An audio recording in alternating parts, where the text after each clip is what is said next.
Aloha and welcome to Unity Church of Maui's Sunday service. This talk today is based on one of my favorite plays in the whole world, Cyrano de Bergerac. This play is a comedy and it's a tragedy at the same time. It's a tragedy because the main character, Cyrano, is very much in love with Roxane. However, he's not able to open his heart enough to love her. And in the same way, he's not able to really see her soul and to know the truth of who she is. The characters in this play have a lesson for us. And I'll relate this lesson to you today in my talk that's titled Beyond the Nose. Cyrano's, of course. I feel the spirit moving in me. I feel the spirit moving in me.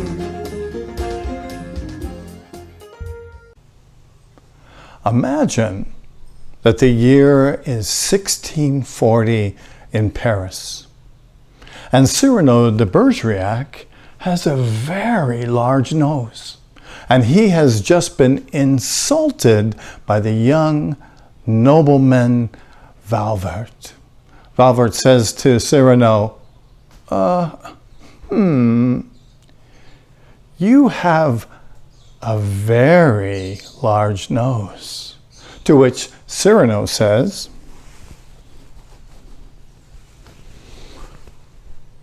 very?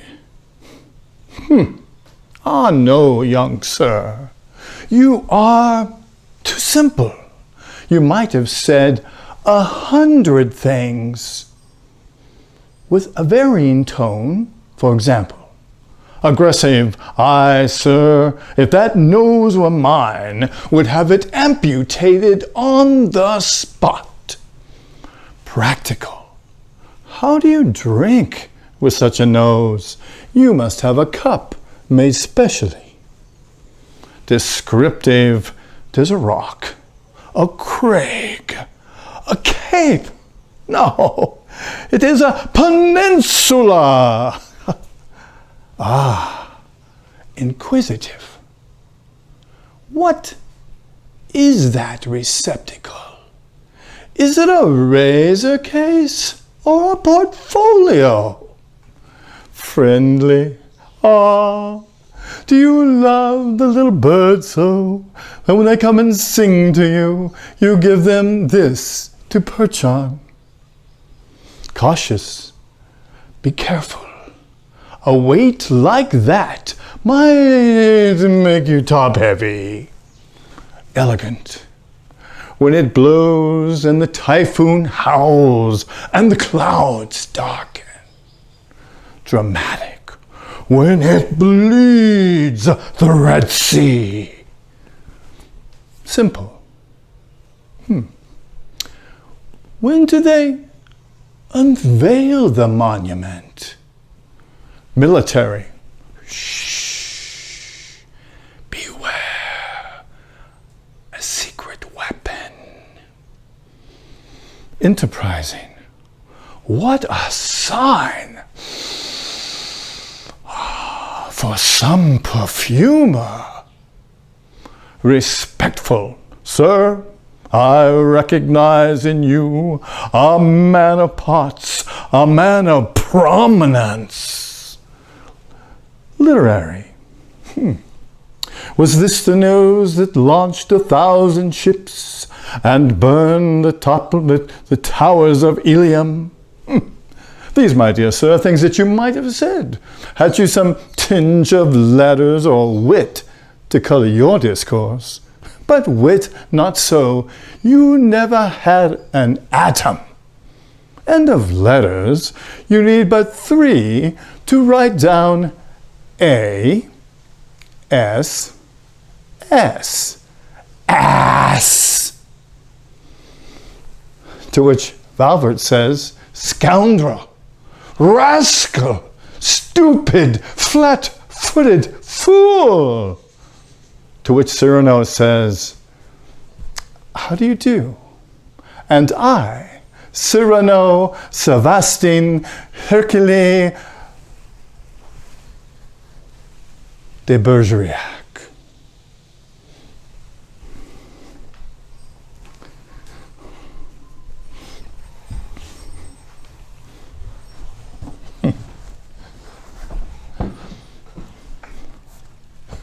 I've wanted to do that monologue, I think since I was, forever, since I was in college, I think. This talk is titled, Beyond the Nose.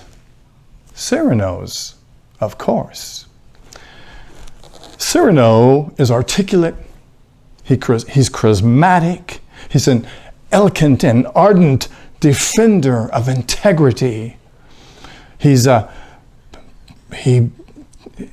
pursuer of bravery and a defender and a pursuer of love. Cyrano, unfortunately, believes that he is ugly. He believes that he's unattractive to women and to men. And his lack of self-love and his ability to love others keeps him at distance from others. You could say that his nose gets in the way of his relationships because he can't see past it, literally or figuratively. It stops him from putting his soul out there and being present to life and being present to love. He represents the intellect, the highest possible intellect that is so highly developed that it ignores the heart, it ignores the soul, it ignores the truth. And his pursuit is always for something that's just beyond his nose and unreachable to him.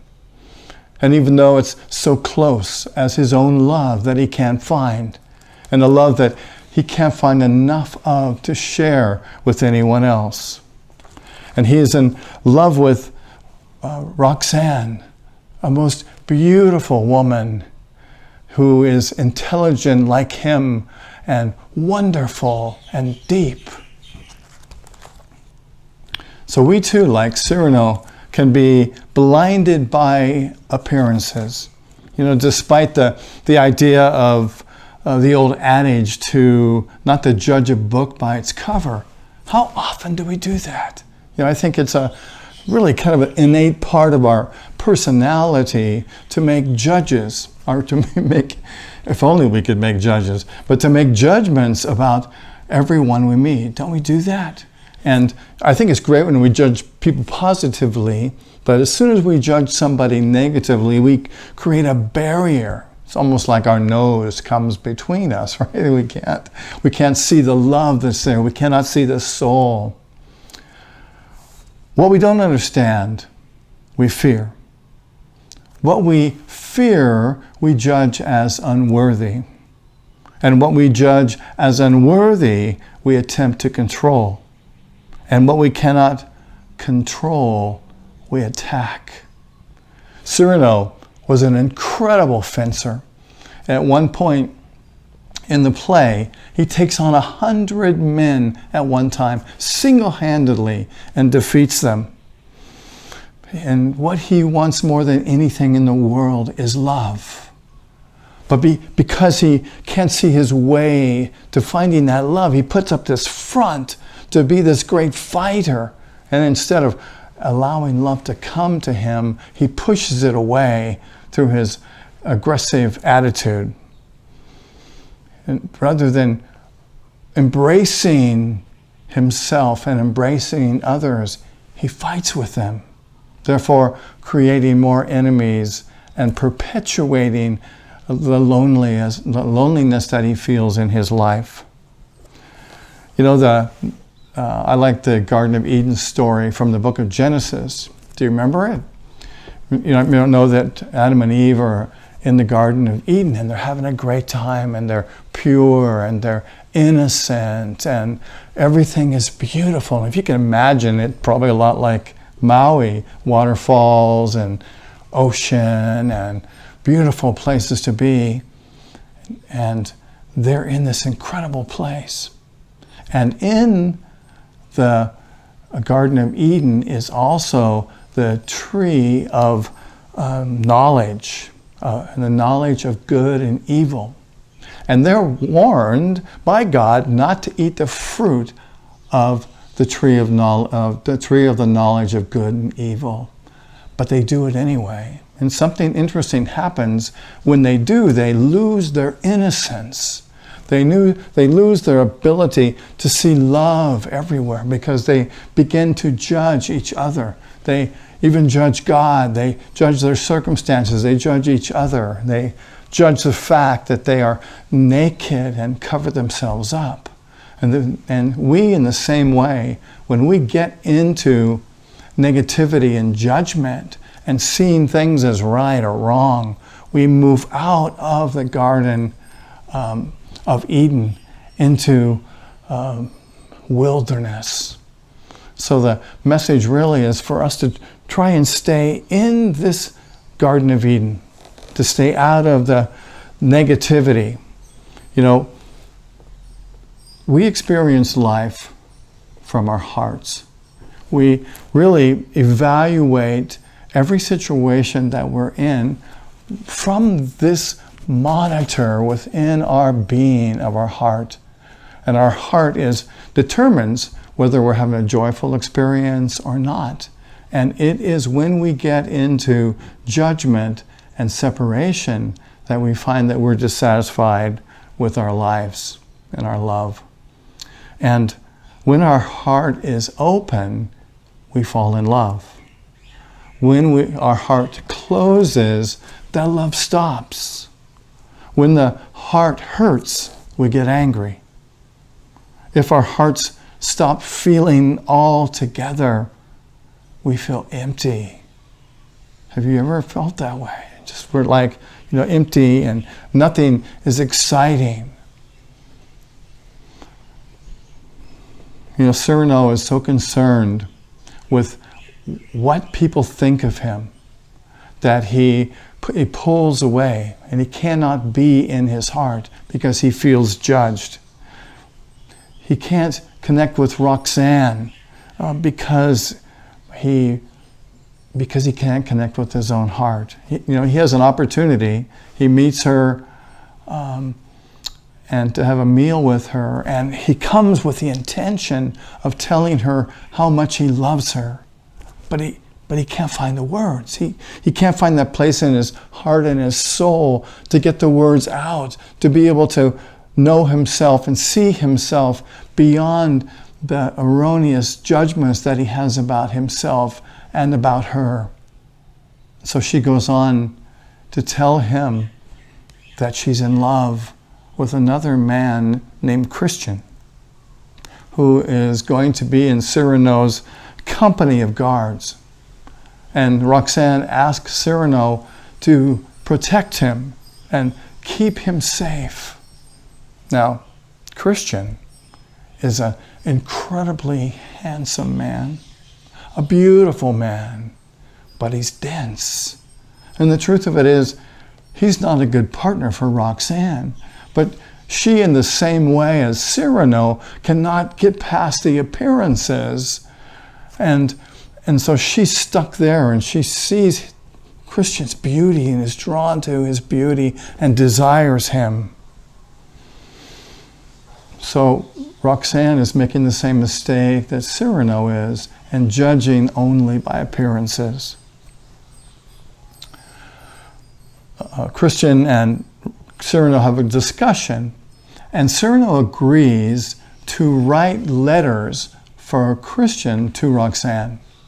And, because Christian can't write, he isn't very bright, and Cyrano sees this as an opportunity to, in a way, get closer to Roxane.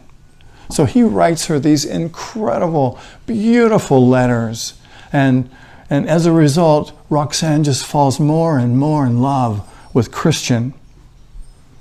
And it's interesting because in the same way, Cyrano is standing in the shallow waters. He doesn't have the gumption or the understanding or the ability where he's at to really go deep and to love deep. And so he allows Christian to fall in love with Roxane through his letters, and for Roxane to fall in love with Christian through the letters that Cyrano writes. There's a great scene that I like, probably my favorite from the play, and it takes place outside Roxane's house, and she's standing on a balcony, really reminiscent of Romeo and Juliet. And she's up on the balcony, and Cyrano and Christian come up, and Cyrano pushes Christian out into the opening where he can be seen.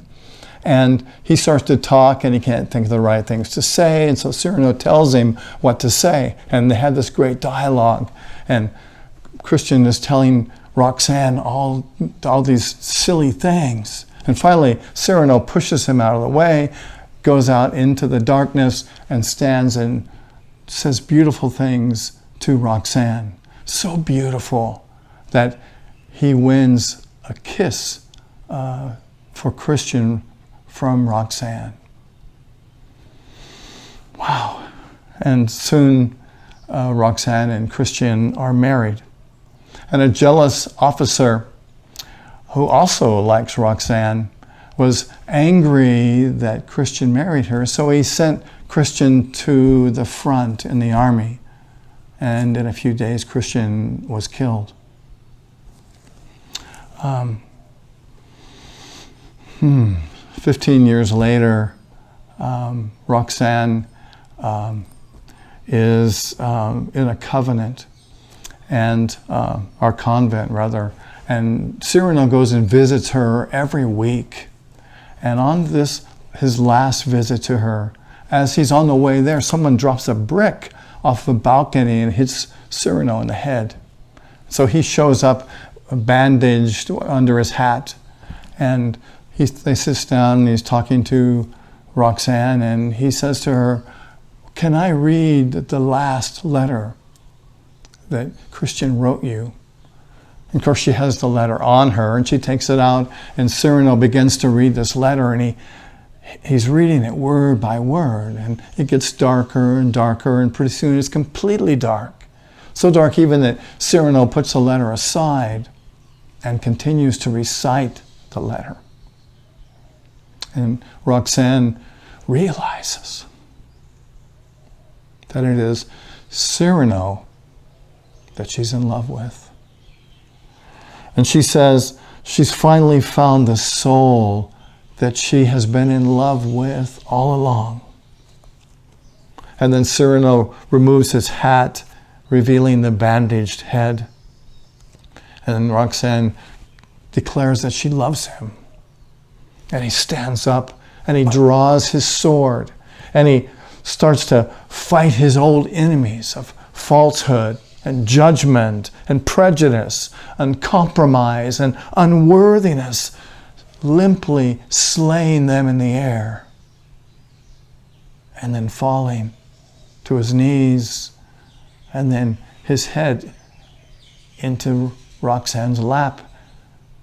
She kisses him, and he smiles, and he dies. And she says that she's loved only one man and lost him twice. You know, Cyrano's head injury is symbolic of us getting out of our heads so that we can focus on the experience of love that's in our hearts. Cyrano and Roxane are finally able to get out of that place of judgment and to see each other's souls, to know truly who they are.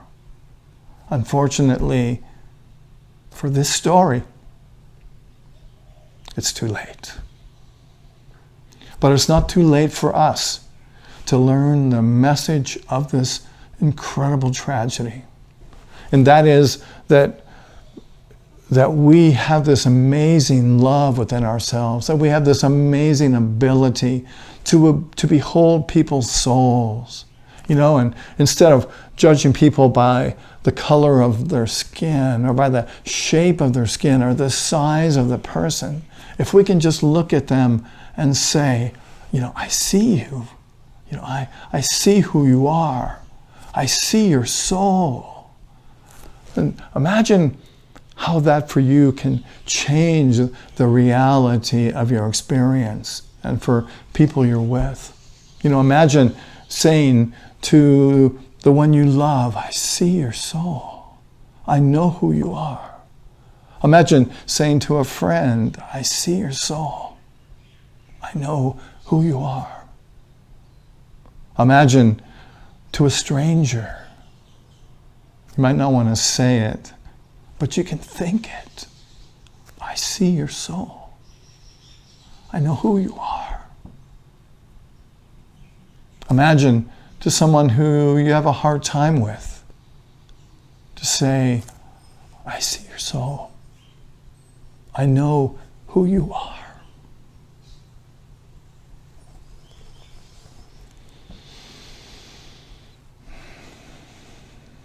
I believe it's our opportunity here in these bodies to look beyond them, to look deep at our own soul and to say to ourselves, I know who you are. I see your soul. Imagine a world, a community, humankind able to look beyond appearances and to behold each other's soul and to love each other at that level. To say, I see your soul. I wish you well. May you not be in pain. I see your soul. I see your soul. May you be in peace. I see your soul. May you live and be happy. I see your soul, and I behold the Christ in you. I see your soul, and I behold the Christ in you. Let's say that together. I see your soul, and I behold the Christ in you. Namaste. I invite you to close your eyes. And let's take a deep breath. Breathing into this moment. Opening this incredible muscle, this incredible energy source that is our hearts. Opening, loving, embracing all life, all humankind. I see your soul.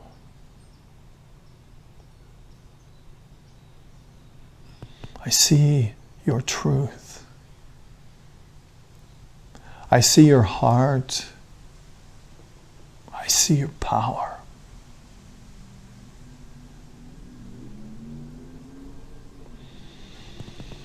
Breathing in and breathing out.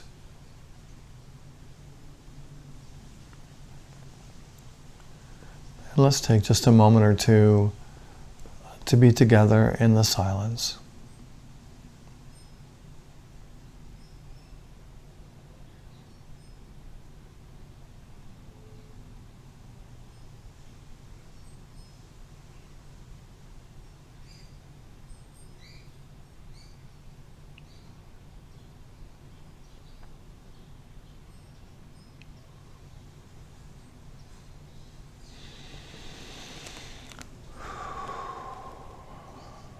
Breathing in and breathing out. And let's slowly let our awareness return back to this moment to give thanks for this day, for for this lifetime, for this journey, for this planet, and for the healing that is happening right now, both in terms of the coronavirus as well as the virus of racism. Let us behold the truth for all life, knowing that we are one life, one soul, one being.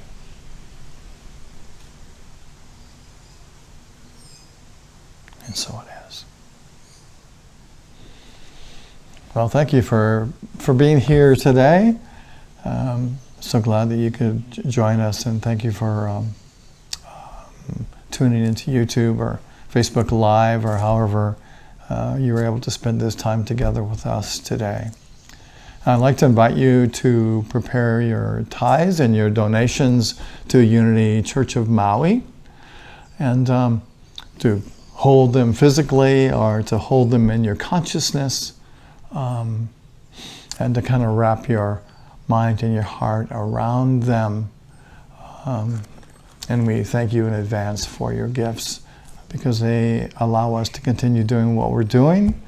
And in the same way as you give to us, you are a part of this amazing work that we do. And so thank you, and God bless you. So as we hold our gifts, let's pray together our affirmation of prosperity, which begins: through a grateful, giving heart, my mind and life overflow with the abundance of God's all-providing, infinite supply. And so it is. Amen. Let's see. Just a couple announcements today. You know, we have our usual Zoom meeting today at 11 o'clock, today being Sunday. And you can find the link to our Zoom meeting in our newsletter. There's a clickable link there, and you can also go to our webpage, unityonmaui.org, and there is a link there. You click on that link and you'll join us in our Zoom room for our afternoon, our before noon talk about this talk and whatever else is going on for you on this beautiful day. And also Wednesday at noon, we have our Zoom meditation and daily word reading, and those links are also in the newsletter and on our webpage. And if you enjoy our services, you can find more on our YouTube page, Unity Church of Maui YouTube. And please subscribe while you're there.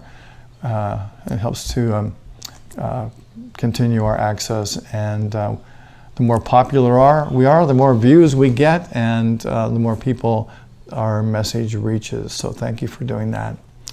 And let's see, I think that is about it. So thanks again for joining us today. I hope that you have a really lovely day and an incredible week.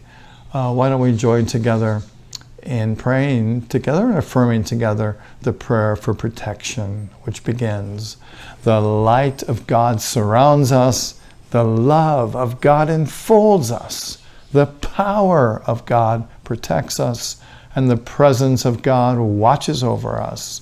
Wherever we are, God is. God bless you, and mahalo.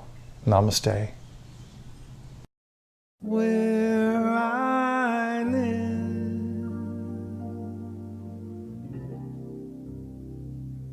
they're all raised